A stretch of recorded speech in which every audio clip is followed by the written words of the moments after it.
முக்கிய செய்திகள். ஈரானை எதிர்க்க உலக நாடுகள் உதவ வேண்டும் என நெதன்யாகு அழைப்பு. தேவையற்ற போரில் சிக்க மாட்டோம் என இங்கிலாந்து மறுப்பு. எரிபொருள் தட்டுப்பாட்டை சமாளிக்க மோடி தலைமையில் ஆலோசனை. கல்வி நிறுவனங்கள், மருத்துவமனைகளுக்கு வணிக சிலிண்டர் ஒதுக்கீட்டில் முன்னுரிமை. இந்தியா வந்த ஈரான் கப்பல் மூழ்கடிக்கப்பட்டதால் பாதுகாப்பு குறித்து சந்தேகம். மோடி ஆட்சியில் வெளியுறவு கொள்கை தோல்வி என அகிலேஷ் யாதவ் விமர்சனம். கேரளம், அஸ்ஸாம், புதுச்சேரியில் இன்று நிறைவடைகிறது வேட்புமனு தாக்கல். மார்க்சிஸ்ட், பாஜக மறைமுக தொடர்பு எடுபடாது என காங்கிரஸ் விமர்சனம்.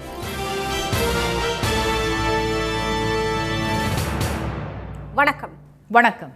உலகை காப்பாற்ற அமெரிக்காவுக்கும் இஸ்ரேலுக்கும் பிற நாடுகள் உதவ வேண்டும் என நெதன்யாகு கோரிக்கை விடுத்துள்ள நிலையில் ஈரான் போரில் சிக்க மாட்டோம் என இங்கிலாந்து தெரிவித்துள்ளது.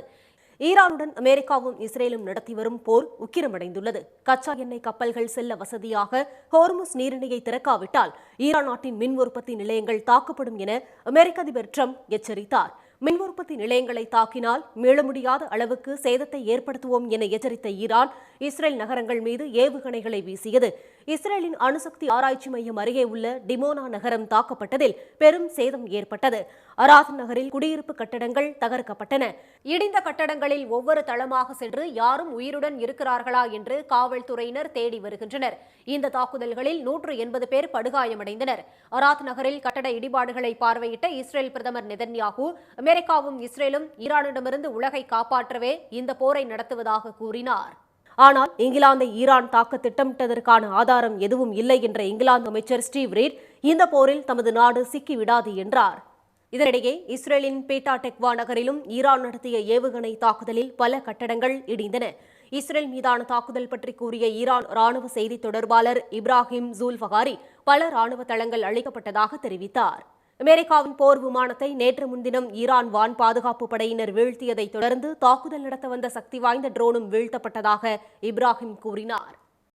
ஈரான் போர் காரணமாக இந்தியாவில் அதிகரித்து வரும் எரிபொருள் தட்டுப்பாட்டை நீக்க தேவையான நடவடிக்கைகள் குறித்து மத்திய அமைச்சர்களுடன் பிரதமர் திரு மோடி ஆலோசனை நடத்தினார்.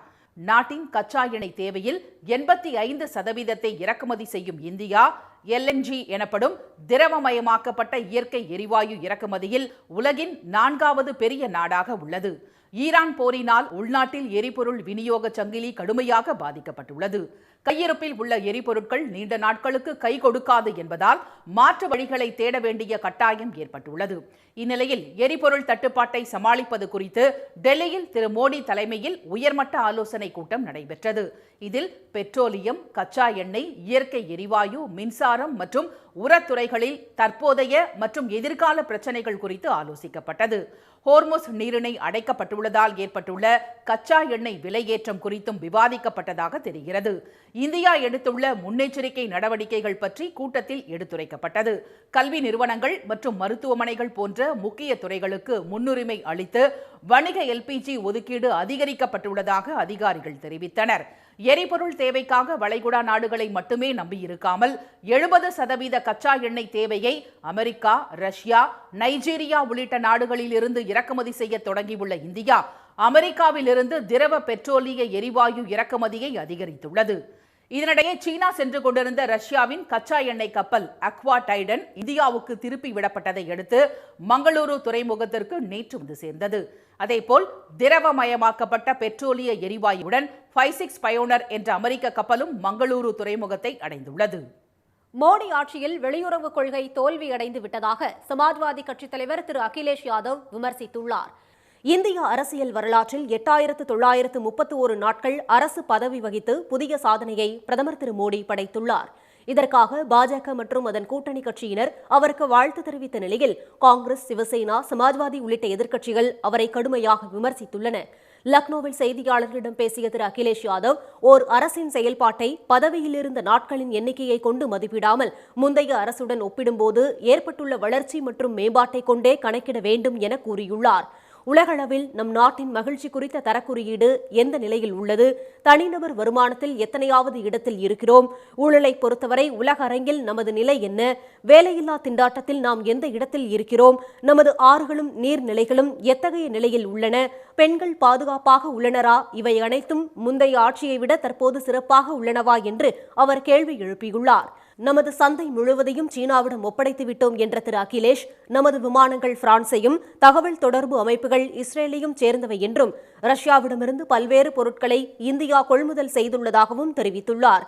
பாஜக அரசின் வெளியுறவுக் கொள்கை தோல்வி அடைந்துவிட்டதாக அவர் குற்றம் சாட்டியுள்ளார். இந்தியாவின் விருந்தினராக வந்து ராணுவ பயிற்சி பெற்று திரும்பிய ஈரானின் கப்பலை அமெரிக்கா மூழ்கடித்தது நம் கடல் பாதுகாப்பு தொடர்பான சந்தேகத்தை எழுப்புவதாகவும் திரு அகிலேஷ் கூறியுள்ளார். புதுச்சேரி, கேரளம், அஸ்ஸாம் ஆகிய 3 மாநிலங்களில் சட்டப்பேரவை தேர்தலுக்கான வேட்புமனு தாக்கல் இன்றுடன் நிறைவடைகிறது. அடுத்த மாதம் 9ஆம் தேதி ஒரே கட்டமாக தேர்தல் நடைபெறும் இந்த மாநிலங்களில் கடந்த 16ஆம் தேதி வேட்புமனு தாக்கல் தொடங்கியது. வேட்புமனுக்கள் நாளை பரிசீலிக்கப்படும் நிலையில் மனுக்களை திரும்பப் பெற 26ஆம் தேதி கடைசி நாள் என அறிவிக்கப்பட்டுள்ளது. புதுச்சேரியில் இதுவரை 135 வேட்புமனுக்கள் தாக்கல் செய்யப்பட்டுள்ளன. புதுச்சேரியில் 30 தொகுதிகளுக்கான வேட்பாளர்கள் பட்டியலை தாவேகா வெளியிட்டுள்ளது. இதில் பாஜகவில் இருந்து விலகிய திரு சாய் சரவணகுமார் திருபுவனை தொகுதியில் தாவேகா சார்பில் போட்டியிடுகிறார். திமுக, காங்கிரஸ் ஒரு கூட்டணியாகவும், என்ஆர் காங்கிரஸ், பாஜக மற்றொரு அணியாகவும் களம் காண்கின்றன. கேரளத்தில் மார்க்சிஸ்ட் கம்யூனிஸ்ட், காங்கிரஸ், பாஜக இடையே போட்டி நிலவுகிறது. காங்கிரஸை பாஜகவின் பி டீம் என்று முதலமைச்சர் திரு பினராயி விஜயன் விமர்சனம் செய்திருந்தார். இந்நிலையில் திருவனந்தபுரத்தில் செய்தியாளர்களிடம் பேசிய காங்கிரஸ் பொதுச் செயலாளர் திரு கே சி வேணுகோபால், இந்த தேர்தலில் மார்க்சிஸ்ட் கம்யூனிஸ்ட், பாஜக இடையேயான மறைமுக தொடர்பு எடுபடாது என விமர்சித்தார். வேட்பாளர் தேர்விலேயே அந்த நட்பு அம்பலமானதாக கூறிய அவர், காங்கிரசுக்கு வெற்றி உறுதி என நம்பிக்கை தெரிவித்தார். We are very much confident. Certainly, UDF is going to win with a thumping majority.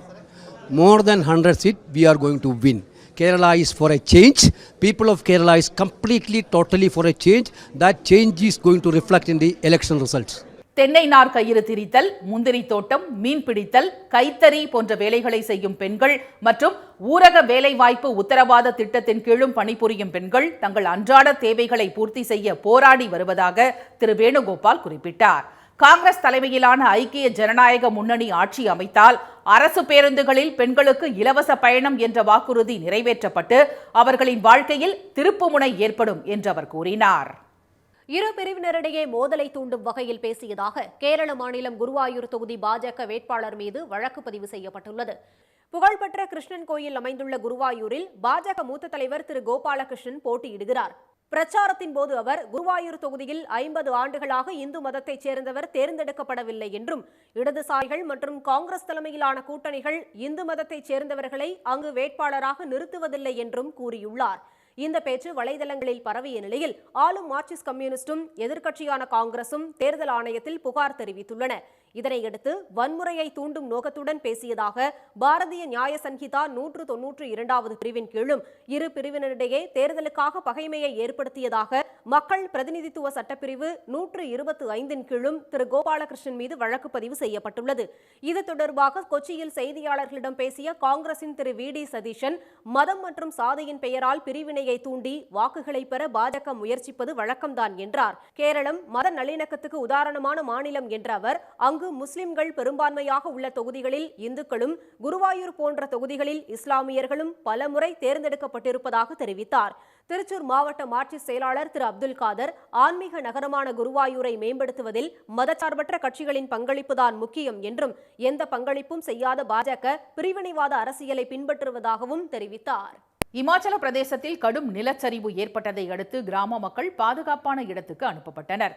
மண்டி பகுதியில் கடந்த 3 நாட்களாக விட்டு கனமழை பெய்து வருகிறது. தொடர் மழை காரணமாக ரோப்ரு கிராமத்தில் கடும் நிலச்சரிவு ஏற்பட்டது. மலையடிவாரத்தில் உள்ள அந்த கிராமத்தில் மிகப்பெரிய அளவிலான பாறைகள் சரிந்து விழுந்ததுடன் அதிக அளவில் மண் குவிந்துள்ளது. இதில் அங்கிருந்த மாட்டுக் கொட்டகை சேதமடைந்தது. இதனைத் தொடர்ந்து ஆபத்தான நிலையில் உள்ள 9 வீடுகளை காலி செய்ய அதிகாரிகள் உத்தரவிட்டனர். அந்த வீடுகளில் இருந்தவர்கள் கிராமத்தை விட்டு வெளியேறி பாதுகாப்பான இடங்களுக்கு சென்றுள்ளனர்.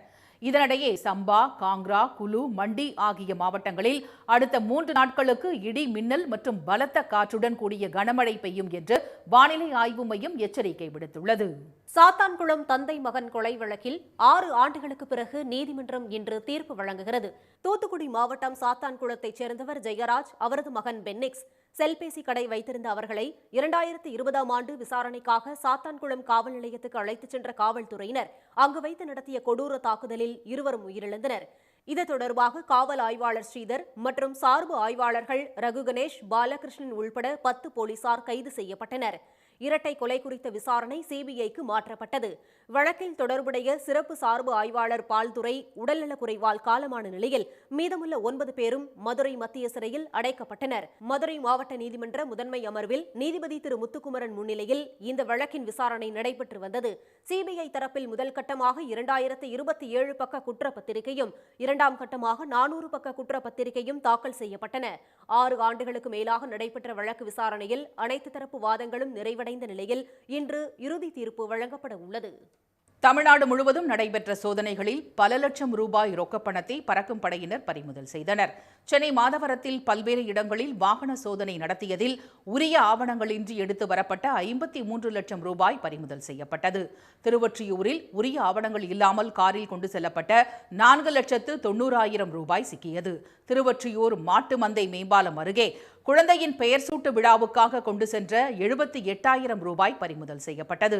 திருப்பூர் அருகே ஆண்டிப்பாளையம் பிரிவு பகுதியில் தேர்தல் பறக்கும் படையினர் நடத்திய சோதனையில் பனியன் நிறுவன உரிமையாளர் ஒருவர் நிலம் வாங்க எடுத்துச் சென்றதாக கூறப்பட்ட 30 லட்சம் ரூபாய் சிக்கியது.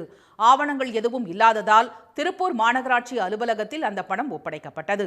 திருக்கோவிலூரை அடுத்த தபோவனத்தில் ஆவணங்கள் இன்றி கொண்டு செல்லப்பட்ட 97,000 ரூபாய் சிக்கியது. மேட்டூர் அருகே பெரும்பள்ளத்தில் நடந்த வாகன சோதனையில் ஒரு காரில் இருந்த 2 லட்சம் ரூபாய் பறிமுதல் செய்யப்பட்டது. வாகன சோதனையால் சுப நிகழ்ச்சிகளுக்கு உரிய நேரத்தில் நகைகளை வழங்க முடிவதில்லை என்று நகை வியாபாரிகள் சம்மேளனம் குற்றம் சாட்டியுள்ளது. ராசிபுரத்தில் நடந்த கூட்டத்திற்கு பிறகு செய்தியாளர்களிடம் பேசிய அதன் தலைவர் திரு சபரிநாத், தேர்தல் நடத்தை விதிகளால் நகை கடைகளுக்கு வரும் ஏழை எளிய மக்களின் எண்ணிக்கை குறைந்து விட்டதாக கூறினார்.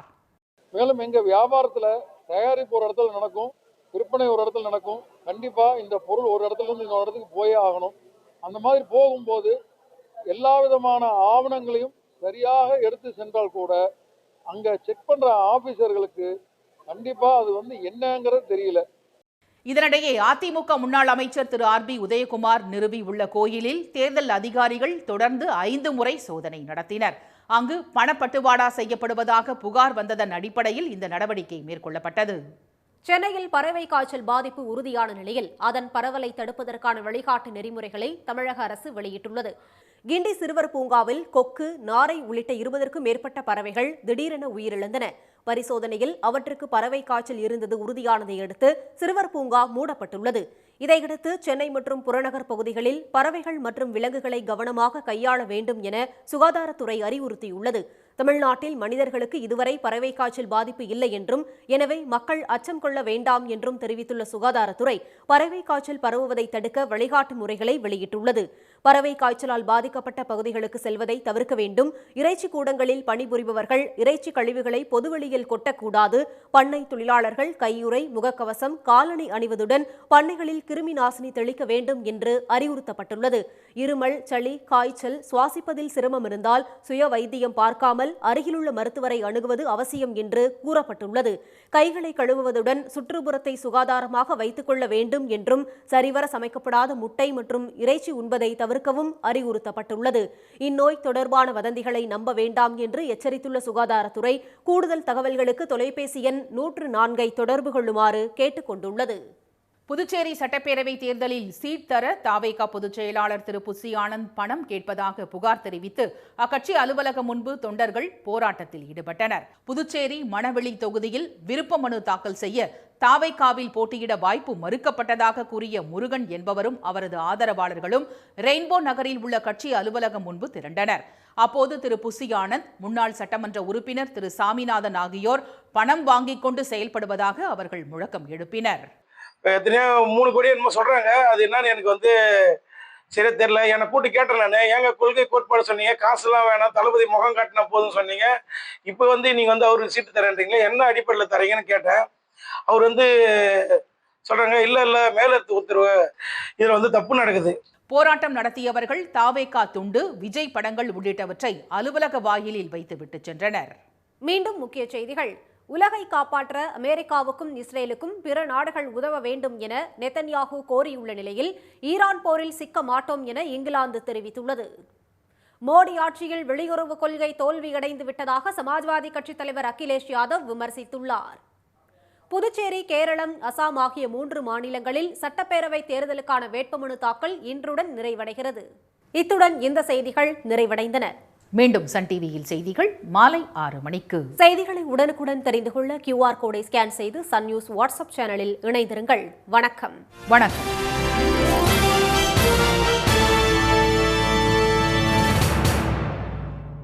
உடனுக்குடன் செய்திகளை தெரிந்து கொள்ள சன் நியூஸ் பெல் ஐகானை கிளிக் பண்ணுங்க.